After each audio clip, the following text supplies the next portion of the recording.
Okay, I want you to just picture the scene in the Persian Gulf right now. It's incredibly crowded. It is. You have U.S. warships just piling in. You've got this backdrop of, constant airstrike threats. And the tension is so high you can practically feel it. It is the classic textbook run up to a conflict. It feels like we're all just watching a clock tick down, doesn't it? Every sensor's just blinking red. And then all of a sudden the rhythm just changes. Yeah. We get a notification on our phones. The president of Iran, he has officially ordered the start of nuclear talks with the United States. Right. And this isn't in a vacuum. This is literally hours after President Trump publicly said he was, quote, hopeful for a deal to avoid any military action. On the surface, if you just glance at the news ticker, it looks like a massive de-escalation. Right. A step back from the ledge. That's exactly how the headline reads. But we are here to do the deep dive. And when you actually look at the source material, the analysis from the LSE, the reports coming out of Doha, the military signaling, this doesn't look like peace breaking out. It looks like a high-stakes poker game being played in a room full of gasoline. That is, a very accurate analogy. Because while the headline says talks, the subtext is just screaming crisis. We are looking at a diplomatic effort happening under the literal immediate threat of war. So welcome to the deep dive. Today, we are unpacking this high-stakes table. We're going to try and figure out why these talks are happening right now, of all times, despite all the hostility. We're going to map out the massive gap between what Washington wants and what Tehran is even willing to give. And we need to explain why, despite this meeting, experts, people like Professor Fawaz Gurges, are putting the risk of war at, I think he said 6 or 7 out of 10? Which is just a terrifying number. But before we get to the meeting itself, we have to look at the ground beneath their feet. Because Iran isn't just dealing with U.S. warships. The house is kind of on fire from the inside, isn't it? It is. You really can't understand the Iranian strategy at that table without understanding the chaos at home. We're seeing widespread anti-government protests. And let's be specific about the scale reports are indicating thousands of people have been killed. Thousands. That's not just a protest, that's a full-on upheaval. Exactly. And the regime's language, it reflects that. They aren't calling this a civil rights movement. They are actually characterizing these events as a coup attempt. That's a very specific choice of words. Coup implies an organized attempt to overthrow the state, probably with some foreign backing. Precisely. It allows them to frame the internal dissent as an external attack. So you have the Iranian leadership feeling besieged. They have a quote-unquote coup at home and an armada on their coastline. They are completely squeezed. And usually, when a regime feels that threatened, they just hunker down. But here, they're choosing to talk. So let's get into the mechanics of this. We have a when and a where. We do. The expectation is that this meeting is happening this Friday. This Friday. That is incredibly fast. Usually these things take months of background meetings to set up. The speed just shows you the urgency, and the location is Istanbul, Turkey. Istanbul. Why Istanbul? Why not, Geneva or Vienna, the usual spots? Well, Turkey is a NATO member, but it also maintains a working relationship with Iran.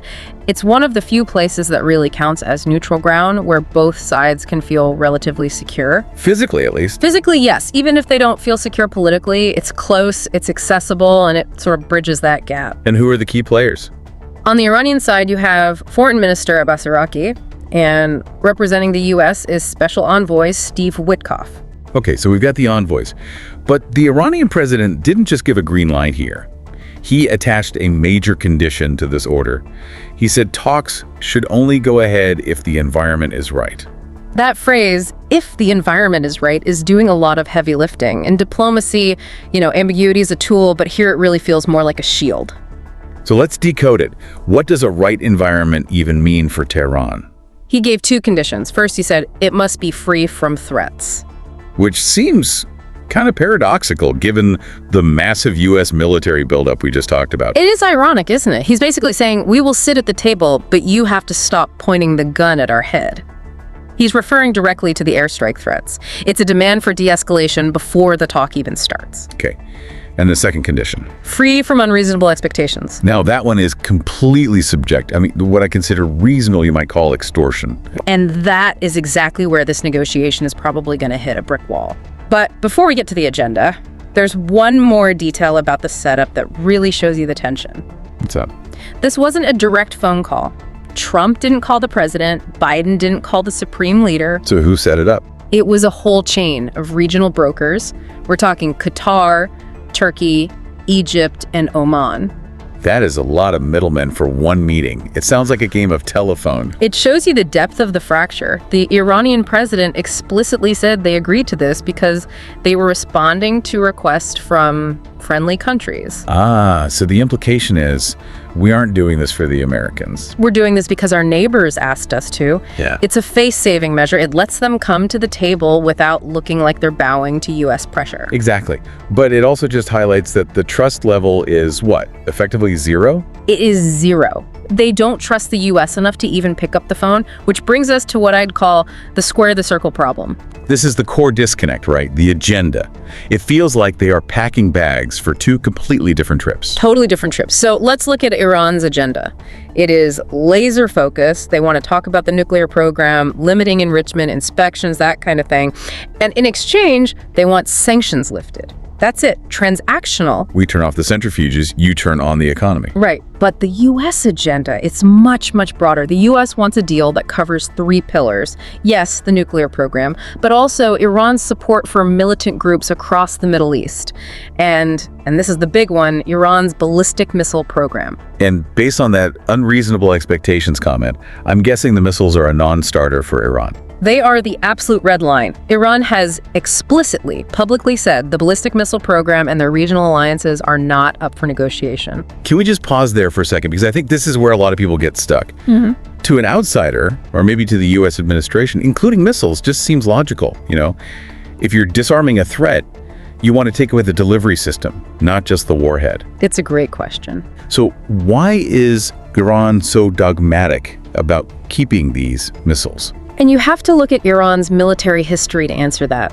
Unlike the US or even its neighbors like Saudi Arabia or Israel, Iran has a very, very weak air force. Their planes are ancient, mostly from the 70s. They can't project power or defend their airspace with jets. So they don't have the hardware to fight a conventional war. Correct. So in their military doctrine, ballistic missiles are their shield. It's their primary deterrent. If they give up those missiles, they feel like they are left totally exposed in a very dangerous neighborhood. They see those missiles as the only thing stopping an invasion. Okay, that adds a lot of context to Professor Fawaz Gerges' analysis. He used a really strong word to describe the U.S. demands. He called it surrender. It's a chilling assessment. He argues that what Trump is demanding isn't a negotiation where both sides give a little. He's asking for the complete dismantling of Iran's entire national defense strategy. So if you are the Iranian regime, agreeing to these terms just looks like suicide. It looks like the end of the regime, yeah. Gerges argues that accepting these terms would be a great humiliation, and you have to remember, they are already fighting that coup attempt narrative at home. If they look weak on the world stage, if it looks like they're capitulating to the great Satan, the government could just collapse from the inside. It's like asking a boxer to step into the ring, but first demanding he tie his hands behind his back. And the boxer knows the other guy is wearing brass knuckles, because we also have to factor in the Israeli connection here. Right. Prime Minister Netanyahu is obviously a key stakeholder, even if he's not in the room. The analysis suggests the U.S. is not just coming up with these demands in a vacuum. They're coordinating very closely with Israel. Yeah. And Israel views Iran's ballistic missiles as an existential threat. They want that capability gone. So from Iran's perspective, this looks like a joint U.S.-Israeli effort to strip them of their defenses. Which just makes them dig in their heels even harder. So you have Iran saying nuclear only, and the U.S. saying everything or nothing. That's a massive gap to bridge on a Friday afternoon in Istanbul. It's a chasm. But it's not just about the agenda items, is it? It's about the atmosphere. There is a specific shadow hanging over this meeting, going back to last June. Yes. To understand the tension in that room, you really have to rewind the clock to last June. Remind us what happened. I remember headlines about strikes, but the timeline was messy. It was the timing that was so damaging to any diplomatic trust. The U.S. bombed Iranian nuclear facilities, but they didn't just do it out of the blue. They did it on the eve of a scheduled round of talks. So wait, the diplomats were packing their bags, getting ready to talk peace, and the military launched a strike. That's it. From Iran's perspective, that wasn't just an attack. It was a profound betrayal. It basically confirmed their worst suspicion that American diplomacy is a trap. They think the handshake is just a distraction. A distraction so they can land a punch. Exactly. They're afraid they're being lured into a false sense of security. They're thinking, why should we send our guy to Istanbul? Is this just so they can hit us while we're looking the other way? And that psychological scar has actually changed their military strategy. This is a crucial detail that was reported. It is. Iran's top military commander made a very rare admission. He said that last June, they responded too slowly. They were caught off guard. And in the military, being slow is usually fatal. Right. So they have vowed not to let that happen again.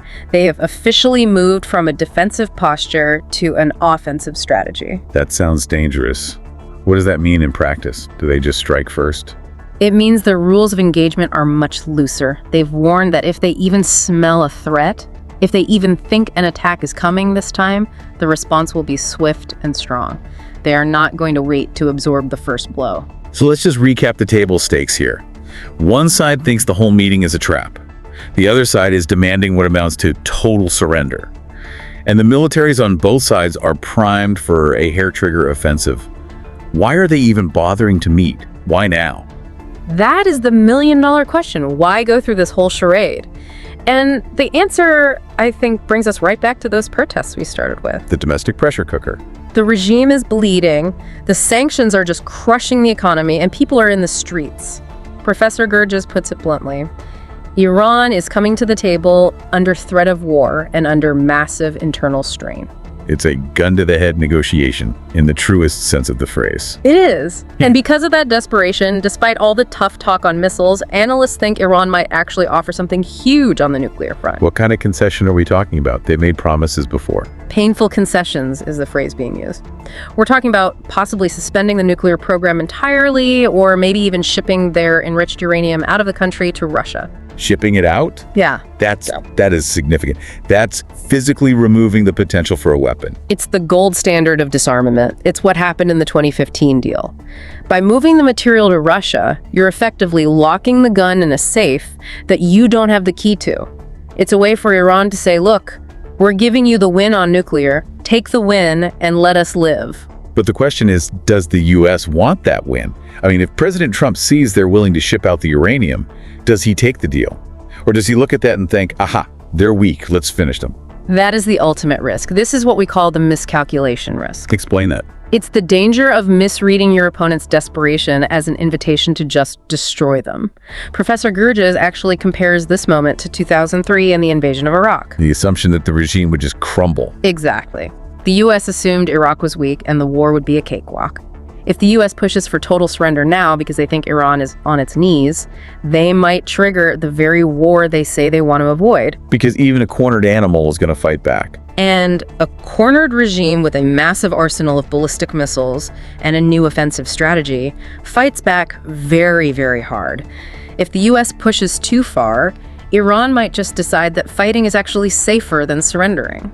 That's a terrifying calculus. Yeah. You're saying they might look at their options and say, war gives us a better chance of survival than this peace deal. Precisely. If the peace deal requires them to strip away their defenses and humiliate themselves, well, they might just choose the blades of glory instead. It's terrifying to think that the difference between peace and a major regional war comes down to how one man interprets the weakness of another on a Friday afternoon. It really does. It's a psychological game as much as it is a political one. It's about reading the bluff, but the stakes are millions of lives. So let's bring it all together for you.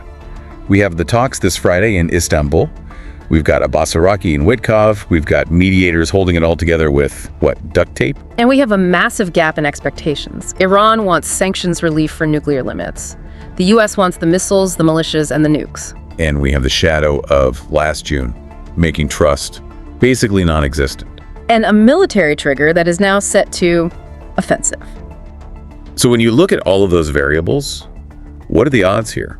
I mean, realistically. Well, I try to be an optimist, but looking at the sources, Professor Gurges actually put a number on it. He said the risk of war is currently 6 or 7 out of 10. 6 or 7 out of 10. That is uncomfortably high.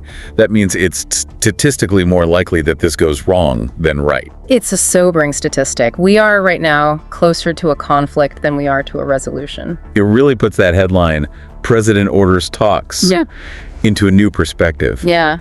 It feels less like a breakthrough and more like a last-ditch effort. It is the last exit on the highway before you go over the cliff. and both drivers are speeding up. You know, we always try to leave you with something to chew on, something to think about beyond the facts. And for me, listening to all this, it comes down to two words: survival versus surrender. That is the core conflict right there. The U.S. seems to be defining a good deal as something that looks to Iran like regime suicide. If your version of peace looks like my destruction, is there actually a path to peace? That is the provocative thought. Can you negotiate when the price of the deal is your own existence? Or is this meeting just a formality? Is it just the final box you have to check so you can say, we tried before the shooting starts? We tried. Let's just hope we don't hear that phrase next week. We are going to be watching the news this Friday very, very closely. Keep your eyes on Istanbul. Thanks for diving deep with us. We'll see you on the other side of the weekend. Hopefully with some good news. Fingers crossed. Catch you next time.